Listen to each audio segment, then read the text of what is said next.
It's a move that has U.S. officials scratching their heads. After months spent crafting a deal to keep U.S. troops in Afghanistan a little longer, Afghanistan's president is refusing to say whether he'd sign it.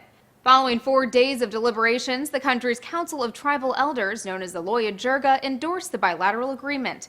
They want Afghan President Hamid Karzai to sign the deal before the end of the month. The deal would allow troops to stay in Afghanistan once combat operations end in 2014. Specifically, about 15,000 U.S. and NATO troops would remain after 2014, mostly to train security forces. But Karzai says he wants more time.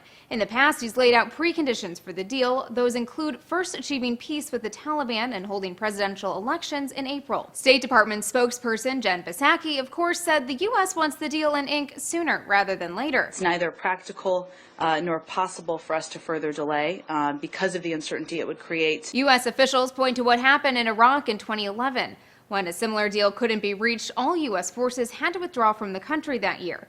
As was the case in Iraq, most U.S. allies say they won't stay to help in Afghanistan unless Karzai signs on the dotted line. Some observers have speculated his insistence that the deal be signed after he leaves office is a way of keeping his legacy intact.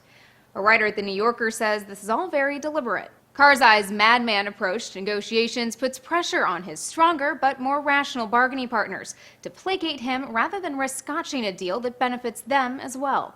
But as a political analyst told the Wall Street Journal, this is wishful thinking on Karzai's part. To be honest, the fact that the Jirga overwhelmingly approved this destroys the bargaining position of the president against the U.S. He's been stripped of a bargaining chip. As for the Taliban, it has vowed to punish those who approve the deal. For Newsy, I'm Elizabeth Hagedorn. Multiple sources, a broader view.